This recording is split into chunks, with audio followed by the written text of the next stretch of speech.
When you're in a relationship with a narcissist, now this might be somebody you're actually, you're married to, or they're your partner, somebody that's a family member, or somebody at work, say for instance, or in your social group, you will hear the certain phrases over and over again from them. And I'm just going to run through a few of them in no particular order. Now, the first one is, very common one, are you mad? No, I didn't say that. I didn't do that.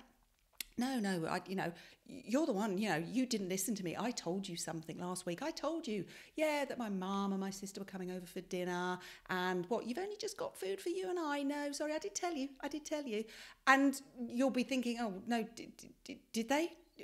Did she really tell me that they were coming over? I don't know, but they will kind of, get under your skin, because that's what a narcissist wants to do. So telling you that you're mad or crazy is often one of the things that they will turn to straight away. They will also tell you, and this often happens when they've got something to do and they don't want to do it. Now, that might be a domestic thing, it might be a work thing. This is very common with a work thing. Or I'm thinking about one situation I had with a lady, and she used to have to organise the work's Christmas do, and she didn't particularly want to. It was no fun getting everybody to get the dates together, finding somewhere to go, looking at all the different dietary requirements, but she'd done it a couple of times, and somebody else had said, well, it's not fair that this lady does this all the time, we should share it out, let's do it alphabetically or something. And it just so happened that the office narcissist was the next in line to do it. My goodness me, this person, she couldn't have come over to the lady that I dealt with quick enough. Oh my God, you are just the best person at this. I don't know how to do it. Can you show me what to do? And eventually, of course, the original lady who had to do it all the time anyway was the one that ended up doing it, because the narcissist will tell you how great you are, how special you are, how wonderful you are at a certain task, because it stops them having to do it. And that's exactly what they want to do. They're very lazy and, controlling individuals. These are people that wouldn't have empathy for the blood, sweat and tears that you might go through to do something, because if you can do it and they don't have to, why on earth wouldn't they get you to do it? You're so sensitive. Now, that again is a typical narcissist phrase, because they will accuse you of sensitivity when it's something that they feel, but of course they haven't got the wherewithal or the insight to be able to deal with their sensitivity, so they just transfer it onto the next likely person that's going to receive it. And if you're in a partnership with somebody, boy, that is something you're going to be getting all the time. But remember, it's transference. And we could talk about counter-transference, how you send it back to them, but often that's a bit of a cul-de-sac, because, as I said, they don't have the insight. So that is something. And just because narcissists are saying this, remember, narcissists that want all the attention and the adoration and the control and the power, and they're looking for you to be their narcissistic supply. Just because they are saying all these things to you, it doesn't mean any of them are true. And you must remember that, because when you get bombarded with all these phrases and all these accusations all the time, sometimes you just kind of think, well, maybe it is me. Take it from me, the professional, it isn't. I'm not saying you're completely 100% marvellous and brilliant and exonerated in situations, but the amount of stuff that you would get from a narcissist, it really doesn't mean that, that's what's true. It's your fault. That's another one. Yeah, we didn't get the route right to that, place we were driving to. It's your fault.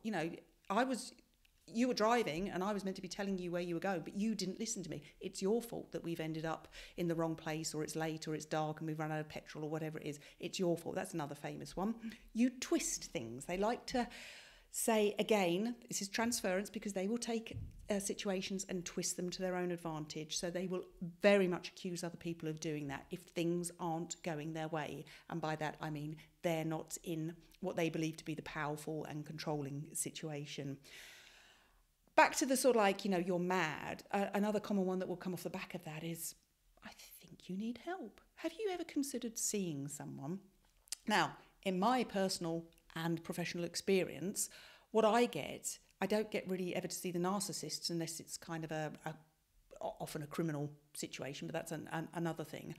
I get to see the people that are the victims and the result of the narcissists, and we spend a lot of time talking about what's life and reality like for them, and just bringing back, an air of what their normality is, where their boundaries are, and once they get time to express and talk about that and think about that, and we should all have that opportunity, and even if it's just having a conversation in the comments below or finding a chat room to just talk to other people about, there's plenty of stuff out there. So please never think that you're alone, even though the narcissist might make you out to be the only person that walks this earth that is crazy, that does need help. You're not alone. So please remember, get some help out there. And accusing you of misremembering things, I didn't do that, I didn't say that. And you could present them with the evidence. I don't know, you said we meet at 12 o'clock and it's now 2 o'clock and you're not here. No, I never said 12.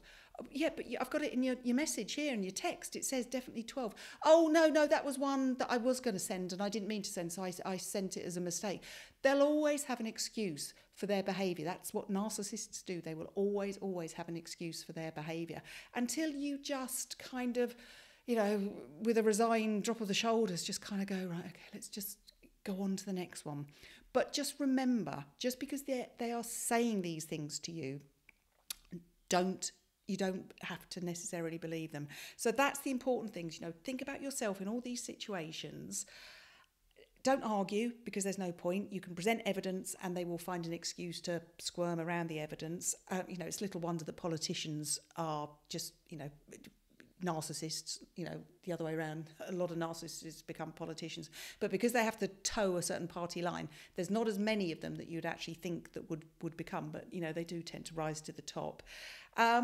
Set your boundaries, making sure that you have healthy, good, understandable boundaries. And if the narcissist is trying to push over your boundaries, just remember where they are. And it might just be sometimes boundaries in your head that you choose to say, I don't believe, or I choose to think, I don't believe what you're saying to me. But because the situation might be one of danger and violence towards you if you don't say the right words. And beyond that, you touch the authorities, you get out of those relationships. Sometimes you just need to let them think that you are going along with what they are. So always, your personal safety is always, and that's of other people, your children's safety, for instance, is always really important. And make sure, as much as a narcissist will try and isolate you, please make sure that you do have your supports. It might be families, you might have the narcissist in a family, so it might be there, or friends or something. But remember, there's stuff out there on the internet. Just look out there. There is stuff. Thanks so much for watching. I really do appreciate it. Please don't forget to subscribe and hit the like button and all the things that, YouTube likes you to do. Till the next time, please keep safe and thanks ever so much.